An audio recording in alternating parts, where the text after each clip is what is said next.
Welcome back, folks. This is Tommy, Help with Gadgets, and I'm going to do a review of the uh, Wii Swordfin. Uh, this particular variant has the aluminum foil carbon fiber. I was looking on the Wii website a few minutes ago, and they have about four different variants of this model. I believe one was a Damasteel and carbon fiber. That one was rather pricey. There was also another one that had fat carbon fiber, and I think there was still another version that had another carbon fiber. But there was several of them. Very nice looking knife. I've had this one a few days on loan from a friend, and I'll link his information down below. I have carried and used this knife. In fact, if you look at another video that I did earlier on the unboxing of the Vostite Psyop, you'll see that I was using this knife to open that box. All right, let's talk about the knife for a few minutes. Again, it is the Wii Swordfin. It is a kind of a it is. It's a Tanto blade, but it's very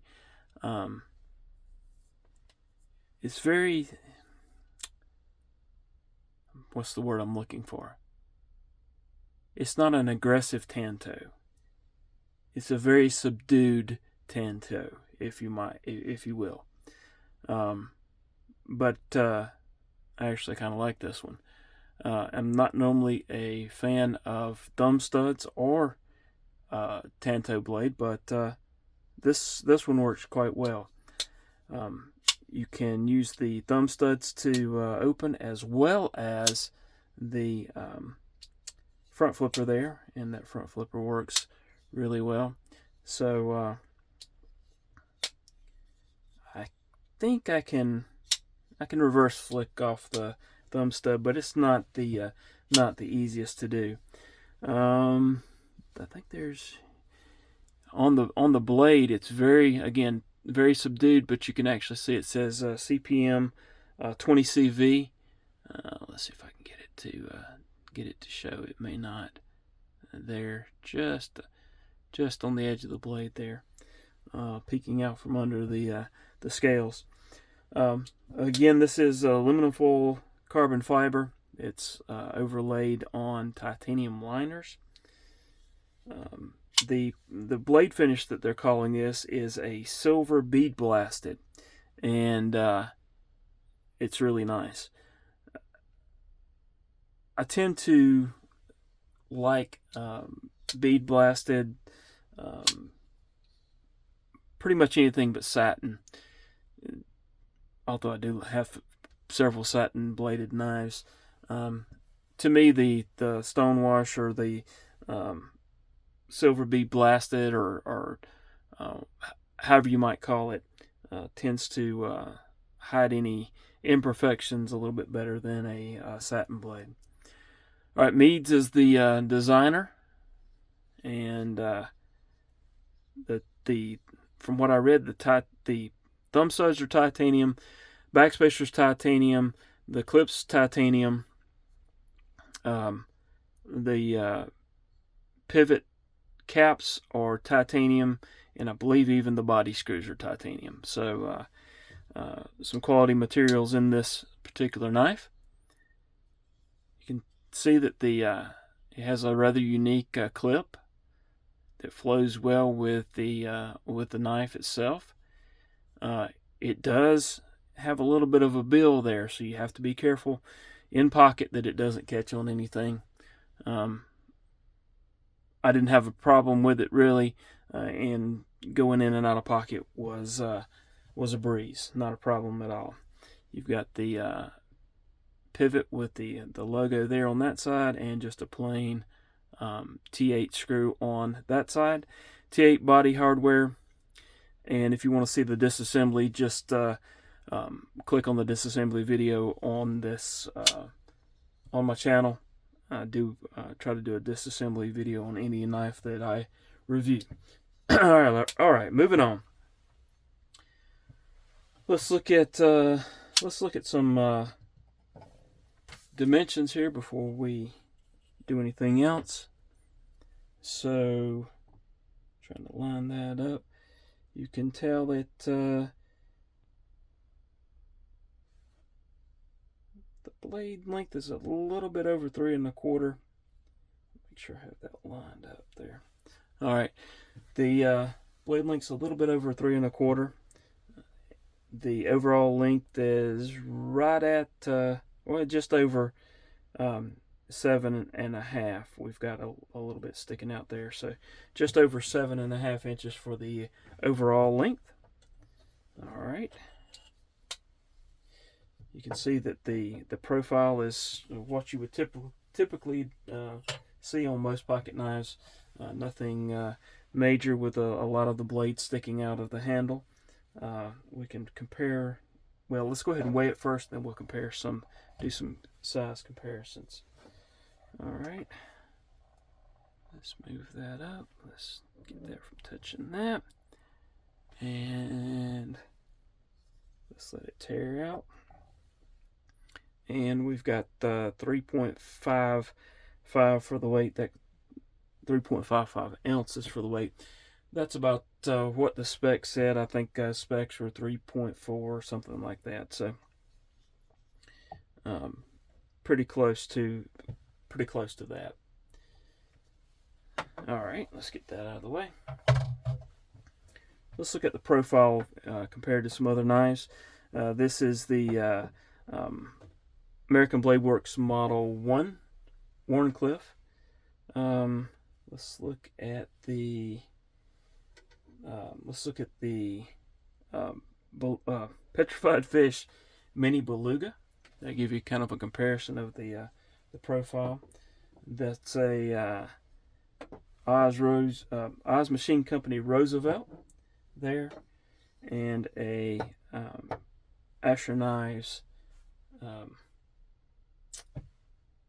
It's an Asher Knives, and I can't even remember the name of it right now. Spiro. That's it. So that's the comparison there. Let's pull that back. And what else do we have here that we can look at? This is the Miguron Morial. And one more. This is the QSP Penguin. So that gives you some kind of comparisons there. Looking at the thickness of it, it's a fairly thin knife. Looks about the same as the Vastid. Well, I say thin, but there's contouring here in liners that are overlays on the titanium liners that make it look like probably a bit thinner than it actually carries, or thinner than it is, but it carries thin. All right, here's the QSP Penguin. You can tell it's just a tad thicker than that. Let's see, what else do we have here? That Asher Spiro, you can tell that it's just a little bit, the width's a little bit more than that for the thickness. All right, let's go ahead and do some actual size comparisons of the open knife itself. Let's do the American Blade Works Model 1, Wharncliffe, as well as the North Arm Sky High. As you can tell, it's a little bit smaller than both of those. All right, let's do the Miguron Morial. And then we will do the Concept Shard.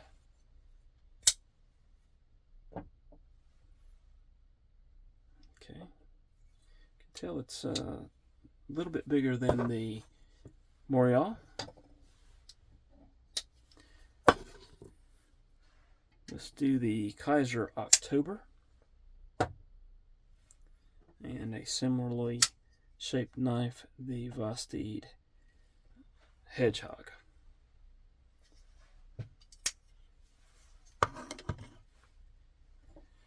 All right, let's do some more Kaisers while we're at it. This is the Kaiser Sparrow and the Kaiser Militaw. All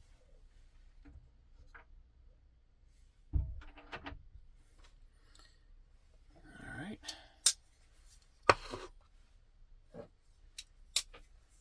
Let's do the QSP Penguin and the CJRB Pyrite.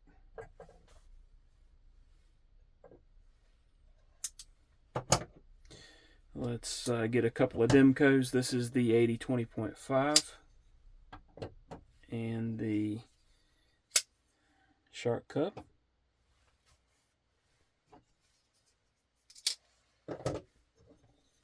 Let's look at another Vosteed. This is the Psyop. And this is the Arno Bernard Amamba. Both of those are satin blades, by the way.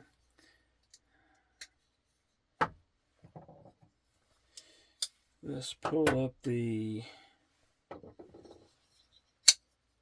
Asher Nye Spiro and the Kennison Basset Hound. And a couple more here.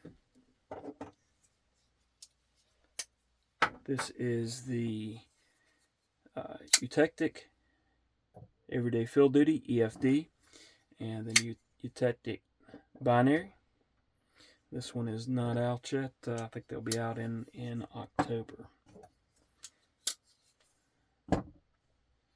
Alright, then we'll look at the Petrified Fish Mini Beluga and the Oz Machine Company Roosevelt.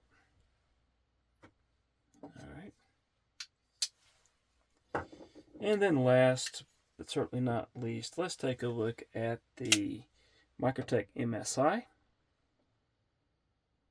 which is a big boy compared to the Swordfin, and the Kaiser Cyberblade. And as you can tell, the Wii Swordfin is longer than the Kaiser Cyberblade. All right.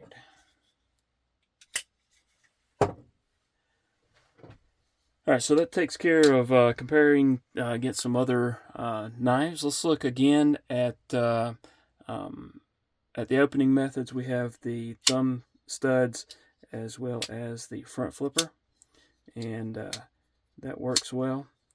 Both of those work well. You can see you've got that titanium liner that kind of peeks out beneath that aluminum foil carbon fiber. You do not have a lanyard hole on this particular knife. It's just a smooth titanium backspacer back there. It is well balanced, feels good in hand. The pocket clip is a little bit of a hot spot depending on the grip, but really nothing objectionable. It fits well in hand, locks in without any problem, and to me is a really good knife. There is some jimping there on that on the front flipper for the opening method. It's very subdued, not very aggressive jimping at all, and that's pretty much the only jimping on this particular knife. You can see the lock up there, and you can see that there is access to the lock bar. I have no problem getting in there to disengage the lock bar. Detent's tuned very well. This one is snappy, as you can tell. The sounds that it makes is it's really good as well. Let's listen to that without me talking.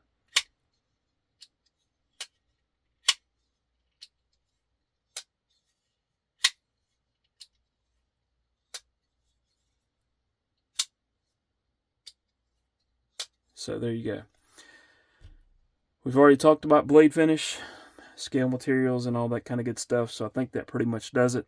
Again, I like this one. I didn't know that I would. Hadn't really tried it out, but a friend of mine had a few knives, and he offered to let me borrow another one to take a look at, and this one's the one I chose. I do like the subdued tanto on this one. Again, I'm not usually a big fan of thumb studs, but in some cases, thumb studs work very well, and for me personally, and this is one of those cases. I did do a disassembly and cleaning of this one yesterday, and it seems to be holding the no blade play and no lock rock or any of that stuff. It's just a solid knife. We Knife Company does a good job, and this being one of their more premium knives. This one's just over $300 on their website. You may be able to find it cheaper in other locations, but they tend to do a really good job with their knives. I think that about does it. This would be one that I could recommend to others, and it's a very classy, very nice looking knife in my opinion. I hope you've enjoyed the review. If you did so, please hit that subscribe button, hit that like button, leave a comment. As I try to keep saying, I enjoy folks making comments. I learn a lot from the comments, and that's part of the knife journey, is learning more than you previously knew. So appreciate y'all. Hope y'all have a wonderful rest of your day, and hope to see you again soon. Thanks.